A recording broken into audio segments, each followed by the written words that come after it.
Hello, how are you? It's August 30th, 2022, a hot summer night in New Jersey, USA. I'd like to chat or talk a little bit about doppelgangers and or lookalikes. And when I say lookalikes, I mean someone that looks like you. The idea of a doppelganger can sometimes be a ghost or an apparition, something that arrives around the same time as you, that looks like you, sometimes even referred to as an evil twin. But this is more about somebody that actually looks like you.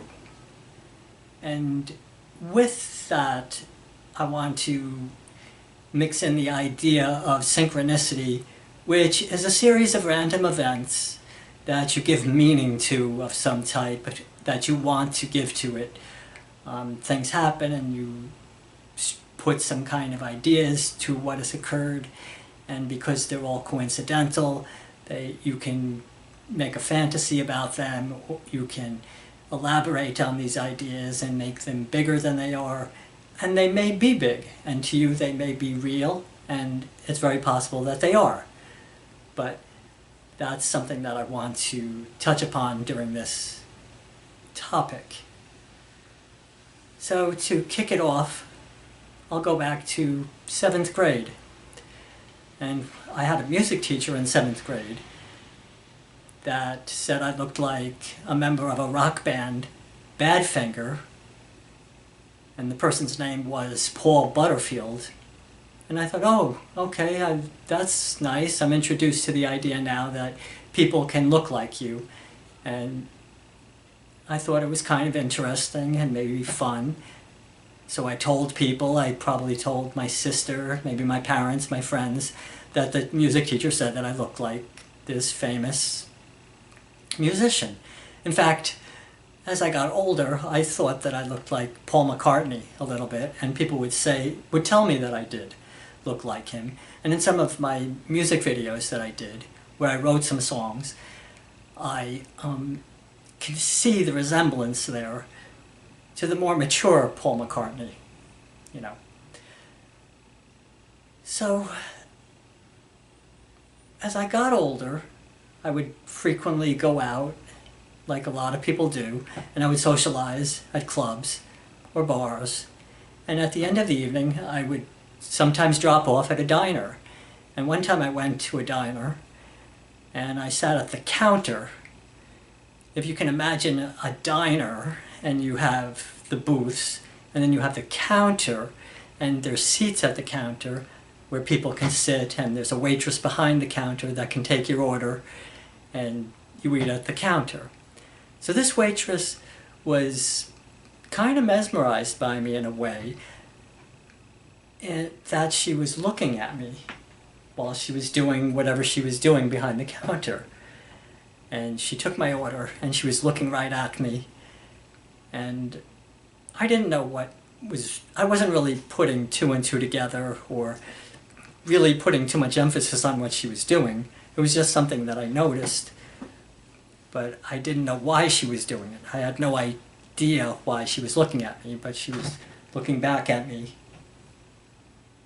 like she was kind of mesmerized in a way, maybe freaked out, or she wanted to say something, but she didn't know how to say it. But what she did say was that I looked like somebody, that I looked just like this person.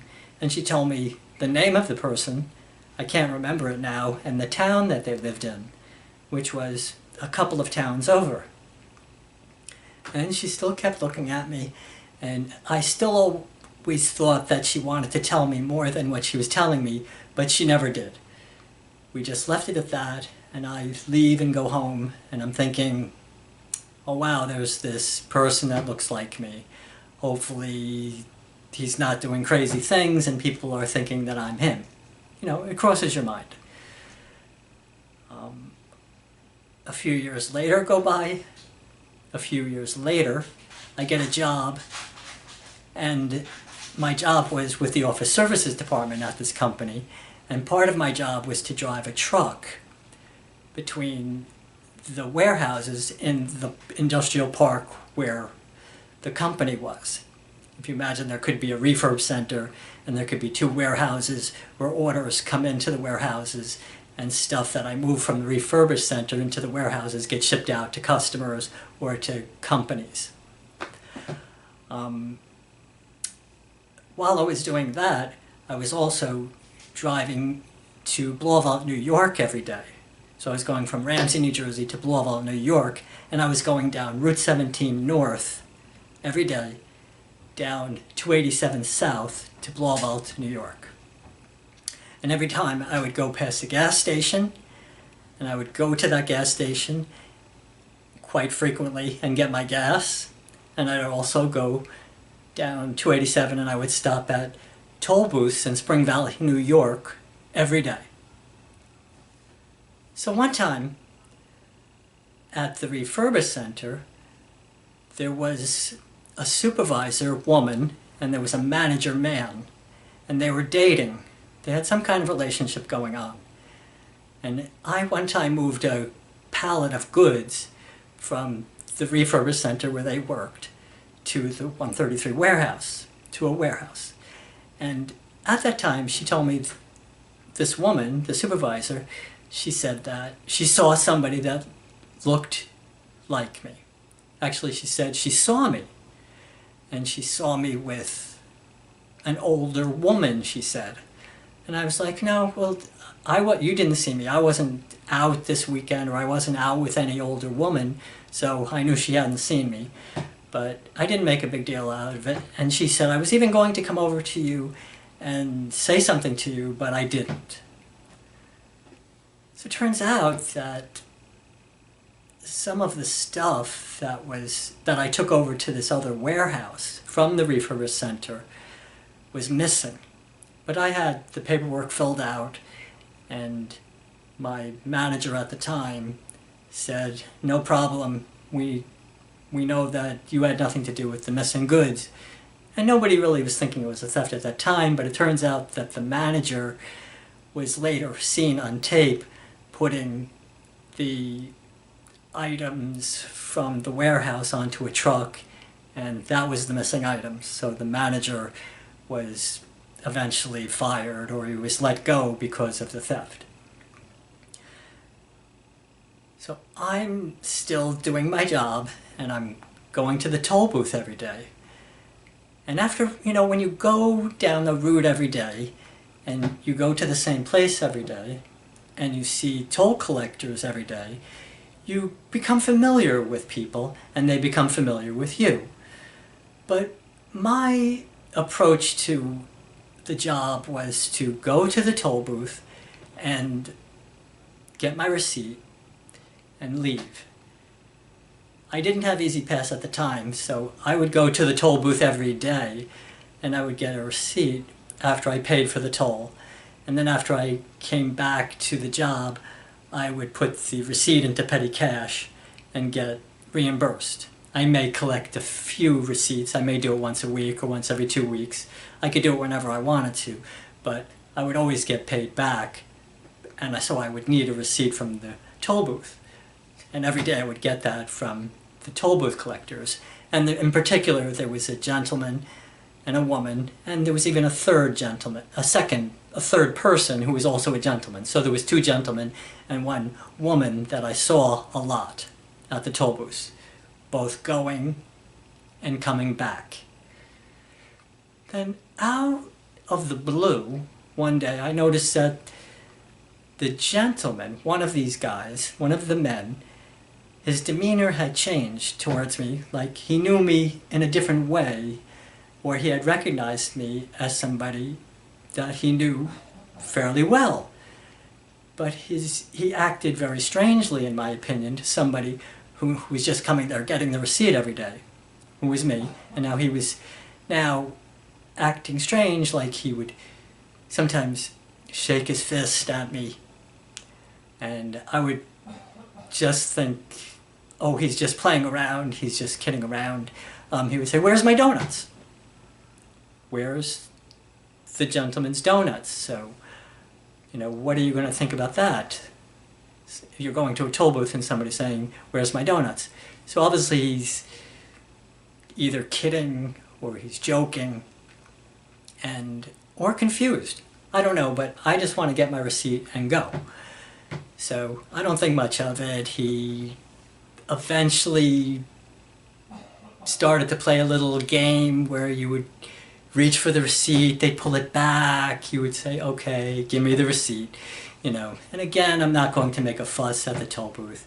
I'm going to play the little game for a second, get my receipt and go to the warehouse, drop off the stuff, go back to the job at the end of the week, get my paycheck. That's all I wanted to do. And that's what I did. So I just realized that now something had changed. I don't know what it is. Don't really think too much about it. And until one day the woman who was working there also, who also became very friendly with me now and was like saying, hey, how's it going today? Again, had changed.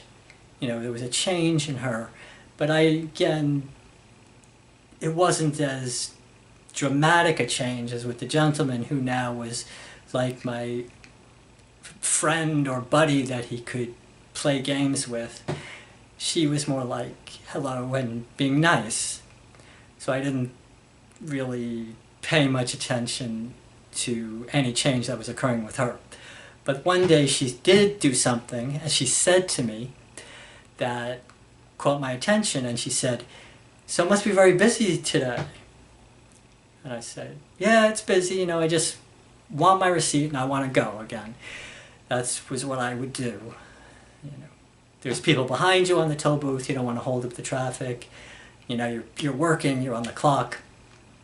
I would just want to be like, hi, yeah, nice to see you, have a good day. But now she says, oh, because you're back a second time, so it must be very busy. I said, yeah, it's very busy today. And I don't deny it, like I'm not saying, no, I haven't, this isn't the second time I've been back. This is the first time. I only come here once. I go down and I come back every day. I never go twice. Maybe once in a blue moon it could happen, but it would be very rare. I wasn't here twice. But I don't say that. I don't. I'm just like, yeah, it's very busy. And maybe a week later she says it again. Oh, it's very busy today. So I'm hearing this as a kind of a recurring theme now at the toll booth, and I'm playing games with the people at the toll booth now, and you know, where's my donuts, catch the receipt, you're back a second time, and I'm just like, yeah, whatever, I'll just play along, right? And it's all in a day's work for me. I still don't think too much about it, but something's clearly going on until I figure out what's going on because of what happens next. I go down my regular route and I stop off at the gas station that is on the way, and I'm going to fill up the truck with gas.